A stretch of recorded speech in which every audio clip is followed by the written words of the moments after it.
Before alarm clocks, modern sewers, workplace safety, or radiation warnings, somebody still had to do the jobs everyone else depended on. Some were merely strange, some were filthy, and some quietly destroyed the people doing them. This countdown moves from human alarm clocks to a factory danger that literally glowed in the dark. Every entry was a real occupation, and each one gets worse for a different reason. Exhaustion, infection, exploitation, or an invisible hazard nobody could see. We begin with a job that sounds almost charming, until you realize what time the shift started.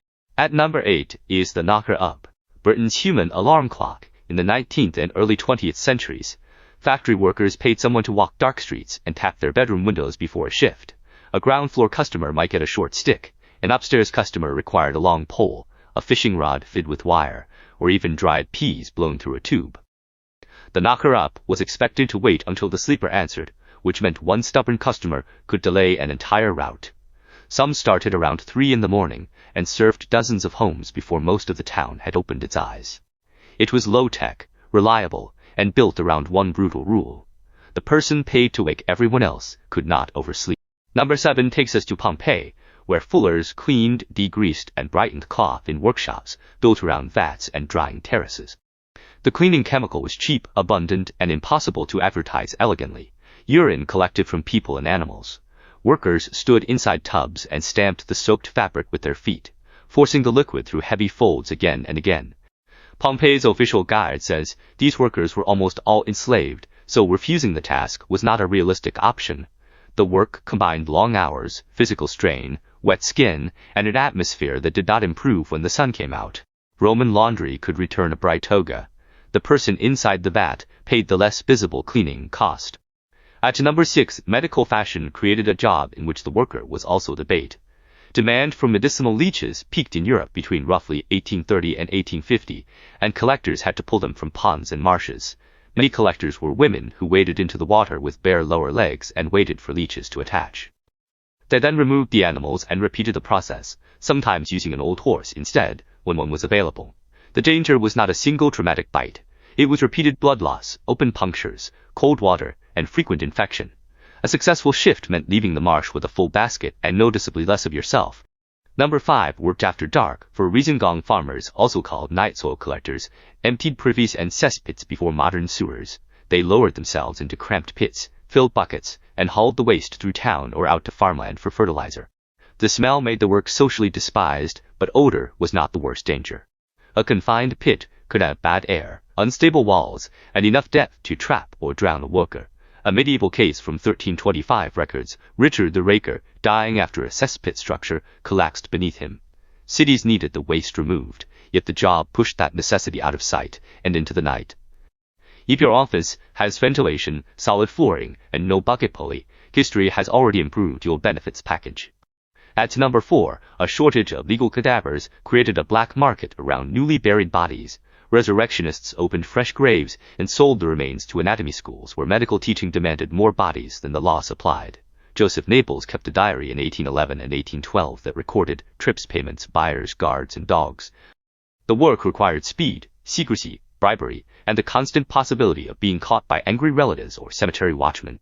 Body snatching was not the same as the murders committed by Burke and Hare, and treating every resurrectionist as a killer distorts the history. The trade declined after the Anatomy Act of 1832 expanded legal access to bodies, although the new system burdened poor people disproportionate. For the resurrectionist, the customer was a school, the inventory was buried, and the night watch definitely knew the return policy. Number 3 is where the countdown stops being merely unpleasant and becomes systematic exploitation. British chimney sweeps sent small boys, often poor or orphaned apprentices, into narrow flues that adult bodies could not enter. The child climbed through darkness, scraping soot from walls, while breathing the same dust that fell around him. Parliament set a minimum age of 8 in 1788, but weak enforcement and evasions kept the practice alive. Further laws in 1834, 1840, and 1864 still failed to end it completely. Only licensing and stronger police enforcement, after the 1875 Act, produced an effective turning point. The technology to replace climbing boys existed before the will to protect them did, which may be the darkest fact in this century. At number 2, an ordinary household product, conceal the poison inside the factory. Women and girls at Bryant and May in Bow handled white phosphorus while making matches through long shifts for low pay. The company also used fines that could cut already small wages. Chronic exposure caused phosphorus necrosis, remembered as phossy jaw, a devastating occupational disease we do not need to display to understand. In July 1888, around 1,400 workers went on strike, and representatives took their case to Parliament. Their action challenged both dangerous conditions and the assumption that young factory women could be ignored. The match was sold as a spark of convenience. The workers supplied the risk, then organized to stop being treated as disposable fuel. Number 1 looked cleaner, brighter, and more modern than every job before it. Beginning in 1917, young women painted watch and instrument dials with luminous radium paint to keep each brush tip fine. Workers were taught lip pointing, shape the bristles between the lips, dip into paint, and repeat. Small amounts of radium entered the body each time, while glowing dust settled on hair and clothing. Workers had been told that tiny quantities were safe.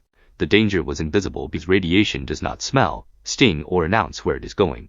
Later, illnesses included jaw necrosis, anemia, fatigue, and fragile bones, because the body can treat radium like calcium and store it in the skeleton. 5 prominent workers reached a settlement in 1928 after a legal fight that helped expose the industry's conduct. The worst job on this list is not the one that looked most disgusting.